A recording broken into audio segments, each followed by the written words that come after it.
Hello everyone, how are you all? I hope that you guys have been doing really good. And yes, welcome back to my YouTube channel AK Gupta Commerce Classes once again. First of all, subscribe my channel yet. If not, go subscribe right now and do not forget to press the bell icon. Dear friends, आज हम discuss करने वाले हैं model state 2022 exam के लिए specialised account का कुछ हम गेस क्वेश्चन आज करने वाले हैं। Chapter number 1 profit and loss prior and post to incorporation से। तो पिछले क्लास में डे 1 में आपने देखा था, हम लोग डिस्कस किए थे, कुछ कैलकुलेशन डिस्कस किए थे, टाइम रेशियो, टर्नओवर या सेल्स रेशियो और न्यू टाइम रेशियो। ठीक है, आज टॉपिक नंबर 4 हम लोग डिस्कस करने वाले हैं आज की क्लास में। टॉपिक नंबर 4 जो हमारा रहने वाला है, जिसका नाम है distribution of gross profit and loss and various type of expenses. तो चलिए देर ना करते हुए आज के इस क्लास को स्टार्ट करते हैं।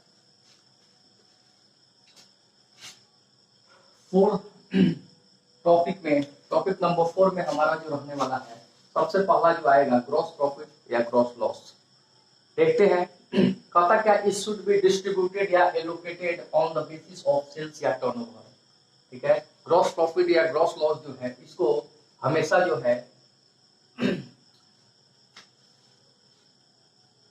सेल्स रेशियो या फिर टर्नओवर रेशियो के बेसिस पे हम एलोकेट कर सकते हैं। ठीक है, इट फिगर या amount are not given then allocated to time basis. अगर इसके बारे में कोई भी फिगर्स या इंफॉर्मेशन आपको अवेलेबल नहीं है क्वेश्चन के अंदर, तो हम इसको टाइम रेशियो पे डिस्ट्रीब्यूट कर देंगे। ठीक है, सेकंड हमारा जो है, some expenses distributed on the basis of time because this expenses are fix nature.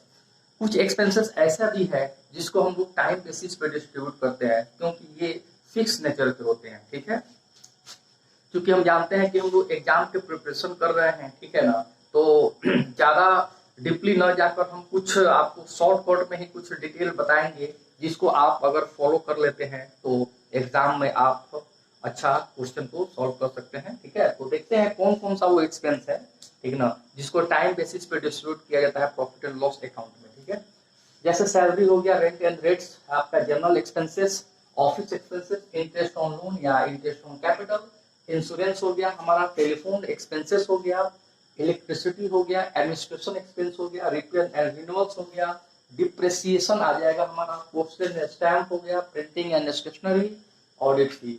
ये जितने भी एक्सपेंसेस वो हमने स्क्रीन पे आपको दिख रहा है, ठीक है ना, ये सारे एक्सपेंसेस अगर आपके क्वेश्चन के अंदर अगर इसमें से कोई भी दिख जाए, इसको हम प्रॉफिट एंड लॉस अकाउंट में जो चार्ज करेंगे वो किस बेसिस पे करेंगे, टाइम बेसिस पे करेंगे। ठीक है, चलिए नेक्स्ट हमारा है some expenses distributed on the basis of sales या turnover because this expenses are variable nature such as. कुछ एक्सपेंसेस ऐसे भी हैं, ठीक है ना, प्रॉफिट एंड लॉस अकाउंट में, जो आपका वेरिएबल नेचर होते हैं, फ्लैक्चुएबल नेचर के होते हैं, ठीक ना, फ्लैक्चुएट होते हैं, उसको हम लोग क्या करते हैं, टर्नओवर या सेल्स के बेसिस पे डिस्ट्रीब्यूट किया जाता है प्रॉफिट एंड लॉस अकाउंट में। वो कौन कौन से एक्सपेंस है आप यहाँ पे देख सकते हैं, कैरेज इनवार्ड या carriage outward, advertisement expenses, selling expenses, यानी कि सेल्स को ऐसा एक्सपेंस जो सेल को वेरी करता हो, सेल्स से रिलेटेड जितना भी एक्सपेंस होगा वो सबका सब आपका सेल्स बेसिस पे डिस्ट्रीब्यूट किया जाएगा। Selling expense, commission allowed, discount allowed, ठीक है, bad debts, distribution expenses, bad debts इस सेल्स के कारण ही होता है, distribution expense, travelling expense, packing expense etcetera. तो ये सारा जो एक्सपेंस आप देख रहे हैं, ये सबका सब जो है आपको प्रॉफिट एंड लॉस में चार्ज किए जाएंगे, किस बेसिस पे, सेल्स के बेसिस पे। हम चलते हैं अगले टॉपिक की ओर।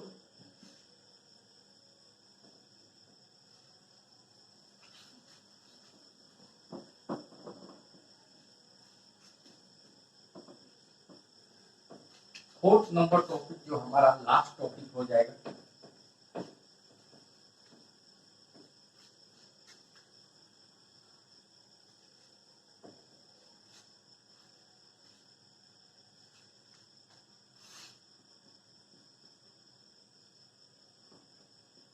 कहता है सम expense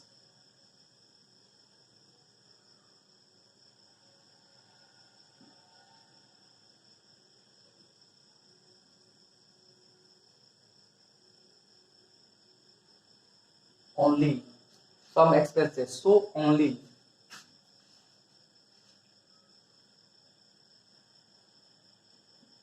post period because these expenses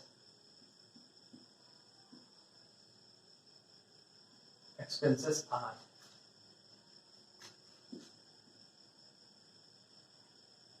purely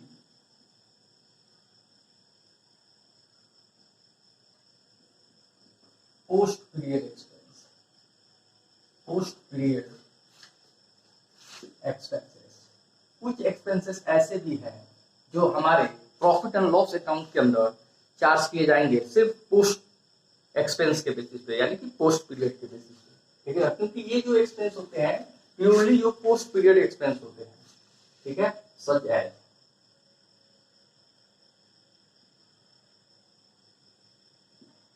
देख सकते हैं कौन कौन सा एक्सपेंस है। सबसे पहला जो इसमें एक्सपेंस आ जाएगा उसको हम लोग बोलेंगे preliminary expenses, interest on debenture,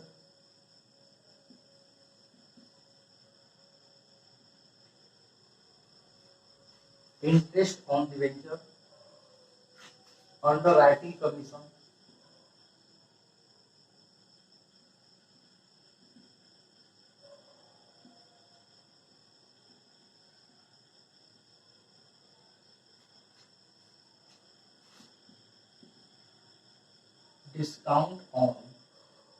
discount on issue of share या डिवेंचर,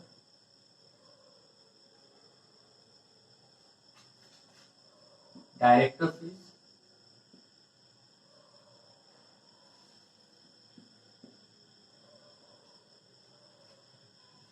ये सारा जो एक्सपेंस अभी आप देख रहे हैं उसके अलावा हो जाएगा आपको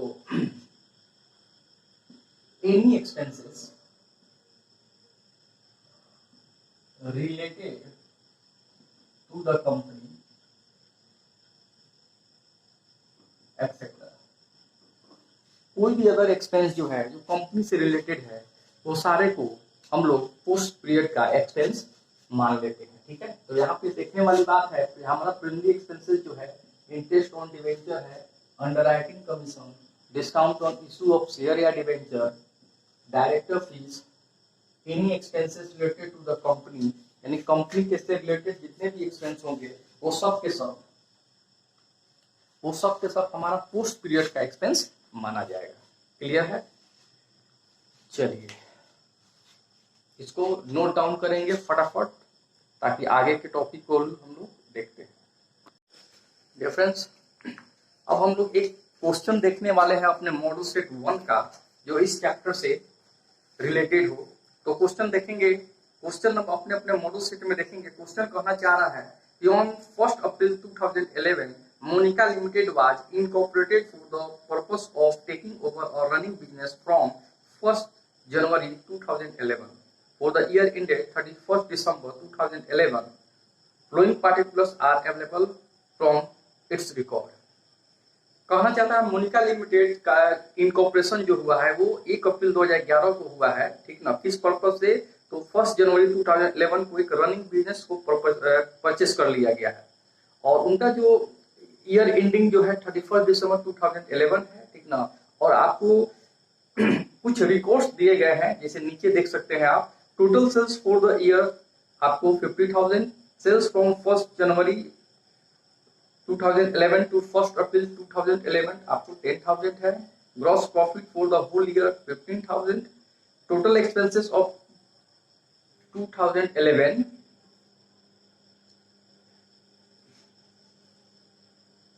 total expenses of 2011 including director fee of rupees 300 are rupees 9,900. You are required to find out profit prior to incorporation and after incorporation and prepare profit and loss account. आपको क्या करना है यहाँ पे prior and post to incorporation का profit and loss find out करना है और उसके साथ साथ आपको एक प्रॉफिट एंड लॉस अकाउंट भी शो करना है। ठीक है, तो आइए सबसे पहले हम क्या करेंगे, प्रॉफिट एंड लॉस अकाउंट बनाने से पहले हम कुछ कैलकुलेशन करेंगे। ठीक ना, यहाँ पे क्वेश्चन में कैलकुलेशन क्या होगा, सबसे बेसिक कैलकुलेशन हमको हर एक क्वेश्चन में इस चैप्टर से अगर कोई भी क्वेश्चन आपको दे रहा है तो बेसिस कैलकुलेशन जो होगा वो एक फर्स्ट कैलकुलेशन हम टाइम रेशियो का कैलकुलेशन करेंगे और सेकेंड कैलकुलेशन जो करेंगे वो सेल्स या टर्नओवर का हम करेंगे सेल्स के बेसिस पे। ठीक है, तो जैसे कि फर्स्ट डे के क्लास में हम लोगों ने सीखा था कि टाइम रेशियो कैसे कैलकुलेट किया जाता है और सेल्स या टर्नओवर रेशियो कैसे कैलकुलेट किया जाता है। ठीक है, तो आइए देखते हैं कैसे हम लोग सेल्स और टाइम रेशियो का कैलकुलेशन करते हैं प्रॉफिट एंड लॉस अकाउंट बनाने से पहले। तो चलिए हमारा कैलकुलेशन जो है देख रहे हैं, सबसे फर्स्ट कैलकुलेशन जो होगा calculation of time ratio. Time ratio जो है जैसे कि हम लोग कॉन्सेप्ट में डिस्कस किया था डे 1 के क्लास में, प्रायर पीरियड और पोस्ट पीरियड के बेसिस पे हमारा जो कैलकुलेशन होगा, तो हमारा जो प्रायर पीरियड का जो निकल के आया है 1 जनवरी 2011 टू 1 अप्रैल 2011, ये हमारा जो है प्रायर पीरियड का समय होगा जो कि 3 मंथ हो रहा है। फिर नेक्स्ट हम पोस्ट पीरियड के लिए देखेंगे तो 1 अप्रैल 2011 टू 31 दिसंबर 2011, यानी कि रनिंग बिजनेस परचेस किया गया है 1 जनवरी को। ठीक है, और बिजनेस का जो समामेलन हुआ है, इनकॉर्पोरेशन हुआ है, वो हुआ हमारा 1 अप्रैल 2011 को। तो बिजनेस परचेस करने के दिन से लेकर व्यवसाय का समामेलन होने तक का दिन जो है हमारा वो टाइम प्रायर पीरियड का समय होता है, और समामेलन के दिन से अकाउंट क्लोज होने का जो समय है 31 दिसंबर एवरी ईयर, वो हमारा पोस्ट पीरियड का समय होता है। तो ऐसे हम टाइम रेशियो इसलिए कह सकते हैं 3:9 या 1:3 का हमारा टाइम रेशियो आ जाएगा। ठीक है, अब हम नेक्स्ट चलते हैं कैलकुलेशन की ओर, कैलकुलेशन ऑफ सेल्स रेशियो, जो कि हमारा दूसरा कैलकुलेशन रहने वाला है। अब यहाँ पे सेल्स रेशियो या टर्नओवर का जब हम कैलकुलेशन करते हैं तो इसका कैलकुलेशन हम सेल्स के बेसिस पे करते हैं। तो देखते हैं कि हमारा टोटल सेल्स जो क्वेश्चन के अंदर है वो 50,000 का है। प्रायर पीरियड का भी सेल्स दे दिया है 1 जनवरी टू 1 अप्रैल, यानी फर्स्ट 3 मंथ का 10,000। हमको बस यहाँ पे क्या करना है, पोस्ट पीरियड का सेल्स पता कर लेना है। तो लिखते हैं where post period sales to 50,000 minus 10,000, यानी कि टोटल सेल्स में से, ठीक है ना, क्या करना है, प्रायर पीरियड का सेल्स माइनस कर लेना है। जो हमारा बैलेंस बचेगा वो पोस्ट पीरियड का सेल्स होगा। तो सेल्स रेशियो इक्वल टू, अब यहाँ पे हम क्या करेंगे, प्रायर पीरियड सेल्स यानी 10,000 इज टू 40,000 यानी कि पोस्ट पीरियड सेल्स। तो हमारा रेशियो निकल के आया 1:4 का रेशियो निकल के आया। ठीक है, तो इस तरह से हम हर एक क्वेश्चन में इस चैप्टर से जो भी क्वेश्चन एग्जाम में अगर रहने वाला है या कोई भी क्वेश्चन सॉल्व कर रहे हैं हम लोग, तो सबसे पहले हम लोग ये 2 बेसिक कैलकुलेशन करना एकदम ही नेसेसरी है, टाइम रेशियो और सेल्स रेशियो। आई होप आप समझ गए होंगे कि कैसे हम टाइम रेशियो और सेल्स रेशियो का कैलकुलेशन कर रहे हैं। ठीक है, इसको और बेहतर तरीके से समझने के लिए डे 1 का कॉन्सेप्ट क्लास में आप इसको 2-3 बार वीडियो को देख सकते हैं और इससे और क्लियर होते चला जाएगा। चलिए अब हम देखते हैं हम प्रॉफिट एंड लॉस कैसे फाइंड आउट करते हैं। प्रॉफिट एंड लॉस अकाउंट बनाकर आते हैं नेक्स्ट वीडियो के अंदर, देखते हैं नेक्स्ट। आइए देखते हैं हमारा जो प्रॉफिट एंड लॉस अकाउंट जो है देख रहे हैं मोनिका लिमिटेड का फॉर द ईयर एंडिंग 31 दिसंबर 2011। तो इस प्रॉफिट एंड लॉस में हमने यहाँ पे देखिए डेबिट साइड और क्रेडिट साइड है, पार्टिकुलर एलोकेशन बेसिस, प्रायर का अमाउंट पोस्ट का अमाउंट, फिर पार्टिकुलर एलोकेशन प्रायर का अमाउंट और पोस्ट का अमाउंट, 8 कॉलम और 8 कॉलम का हमारा प्रॉफिट एंड लॉस अकाउंट रहने वाला है। और सबसे पहले हम लोग स्टार्ट करते हैं प्रॉफिट एंड लॉस अकाउंट या स्टेटमेंट ऑफ पीएल जब भी बनाते हैं तो हम लोग ग्रॉस प्रॉफिट से स्टार्ट करेंगे। तो क्वेश्चन के अंदर हमारा जो ग्रॉस प्रॉफिट है लिखेंगे by gross profit credit side की तरफ, और ग्रॉस प्रॉफिट का हमारा जो एलोकेशन होगा, ठीक है ना, वो होता है सेल्स बेसिस पे, इस बेसिस पे सेल्स रेशियो के बेसिस पे। और हमारा जो सेल्स रेशियो कैलकुलेट होके आया है वो 1:4 का आया है। कितना आया है, 1:4 का आया है। तो आइए देखते हैं 15,000 हमारा ग्रॉस प्रॉफिट है, तो 1:4 में कितना कितना बन जा रहा है। तो प्रायर पीरियड में 3,000 और पोस्ट पीरियड में 12,000 का हमारा आ जाएगा ग्रॉस प्रॉफिट। आइए अब एक्सपेंसेस को देखते हैं, क्या क्या एक्सपेंसेस है हमारे क्वेश्चन के अंदर। तो हमारे क्वेश्चन के अंदर है टोटल एक्सपेंस जो है 9,900 रुपया का है, जिसमें से आपको डायरेक्टर फी है 300 रुपया। तो हम टोटल एक्सपेंस लिखते हैं यहाँ पे, टोटल एक्सपेंसेस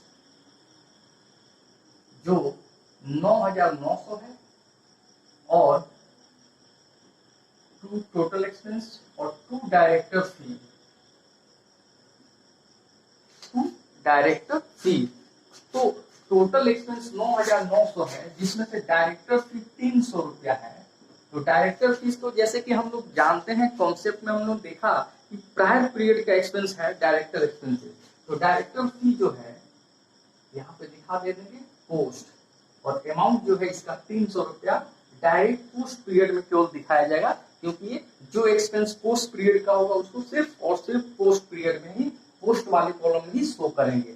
अब यहाँ टोटल एक्सपेंसेस हमारा कितना हो गया, 9,900 में से 300 रुपया हमने रिड्यूस कर दिया, तो 9,600 रुपया। ठीक है, अब ये टोटल एक्सपेंस जो है हमारा टाइम रेशियो से ये होने वाला है, जो था 1:3 टाइम रेशियो हमारा निकल के कैलकुलेशन किए थे तो आया था। ठीक है, तो अब हम देखते हैं 9,600 रुपया को 1:3 के रेशियो में अगर हम डिस्ट्रीब्यूट करते हैं तो कितना कितना अमाउंट आ जाता है। तो जरा हम कैलकुलेट करेंगे 9,600 रुपया को अगर हम 1:4 में करते हैं तो 9,600 डिवाइडेड बाई 4 तो आ जाएगा हमारा 2400 रुपया। तो हमारा प्रायर पीरियड में हो जाएगा 2400 और यहाँ हो जाएगा 7,200 रुपया, यानी कि 7200 रुपया का। अब इस क्वेश्चन के अंदर जो है हमारा जो मॉडल सेट 1 का क्वेश्चन है, यहाँ ज्यादा एक्सपेंसेस नहीं दिया हुआ है, सिर्फ और सिर्फ 2 ही एक्सपेंस का जिक्र था इस क्वेश्चन के अंदर। तो हम सिर्फ 2 ही एक्सपेंस को क्या करेंगे, एलोकेट करेंगे, यानी कि डिस्ट्रीब्यूट करेंगे। अब हम क्या करेंगे, हमारा एक्सपेंस खत्म हो गया है, ठीक है, तो हम इस लेजर अकाउंट को क्या करेंगे, टोटलिंग करेंगे। टोटलिंग करके हम लोग क्या करते हैं, बैलेंसिंग कर देते हैं। तो आइए देखते हैं कौन सा साइड जो है हमारा वो ज्यादा रहने वाला है। तो हम लोग डेबिट और क्रेडिट का कंपेयर अगर करते हैं बैलेंस का, तो क्रेडिट साइड का जो बैलेंस है वो ज्यादा है। तो टोटल करेंगे 3,000 और 12,000, तो यहाँ 3,000 और 12,000। इस तरह से हमारा नेट प्रॉफिट निकल के आएगा, net profit under cost balancing figure. तो टोटल अमाउंट में से यहाँ जितने भी एक्सपेंसेस है उसको हम माइनस कर देंगे। तो यहाँ पे 2400 माइनस होगा तो 600 का आ जाएगा अमाउंट, और 12,000 में से ये दोनों को ऐड करके हम अगर माइनस करते हैं 7,500 रुपया, ठीक है, तो हमारा जो अमाउंट आने वाला है वो 4,500 रुपया का आ जाएगा। तो ये हमारा जो है 600 रुपया प्रायर पीरियड का हमारा नेट प्रॉफिट हुआ, और 4,500 रुपया जो है वो पोस्ट पीरियड का हमारा नेट प्रॉफिट हो जाएगा। इस तरह से अगर हम क्वेश्चन को करते हैं एग्जाम में, तो 10 से 15 मिनट में हम एक क्वेश्चन को इजी वे में कर सकते हैं। ठीक है, देख सकते हैं। जो भी डाउट है हमारे कमेंट बॉक्स में जरूर हमको कमेंट करें, और उनके कमेंट को सॉर्ट आउट किया जाएगा जल्द से जल्द। ठीक है, इसको नोट डाउन करेंगे जल्द से जल्द। और हम देखते हैं मॉडल सेट 2 से इस चैप्टर का क्वेश्चन एक देख लेते हैं हम।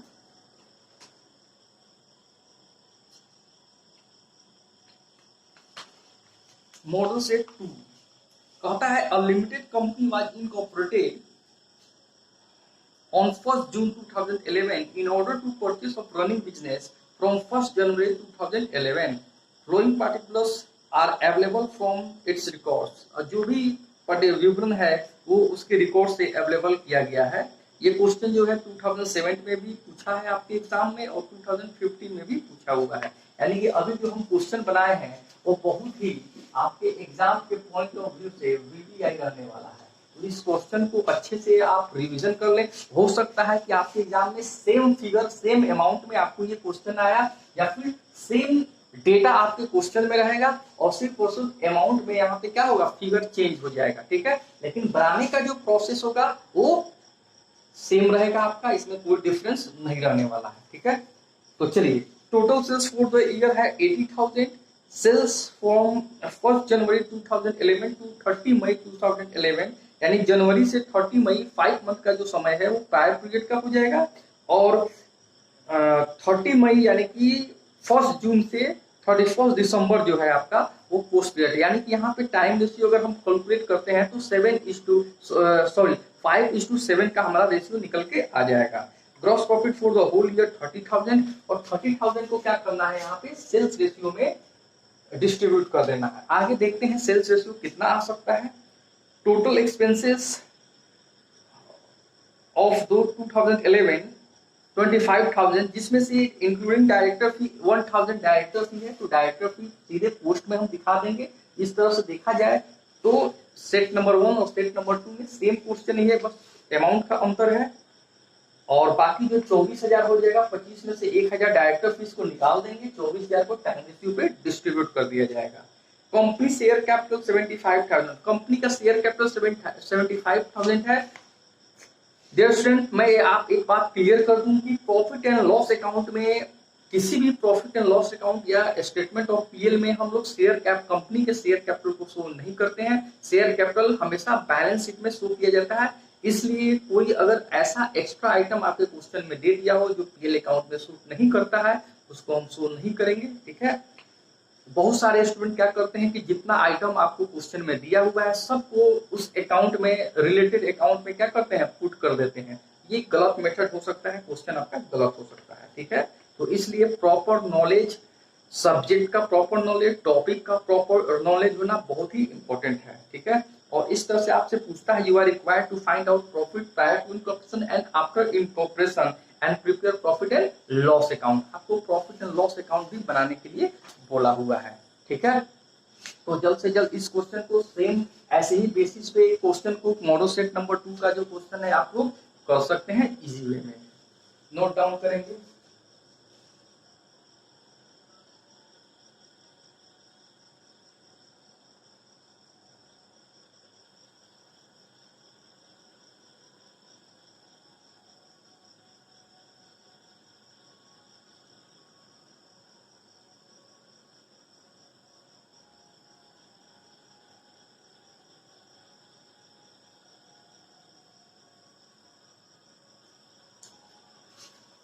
डियर फ्रेंड्स, आपको अगर ये वीडियो अच्छा लगे तो जल्द से जल्द अपने फ्रेंड्स को, अपने दोस्तों को शेयर करें, और ज़्यादा से ज़्यादा इस चैनल को सब्सक्राइब करें, लाइक करें और इस वीडियो को शेयर करें। Finally I say that have a good day, keep studying hard with 100% commitment, keep motivating yourself, be positive. I am sure that you become success in any exam. Thank you.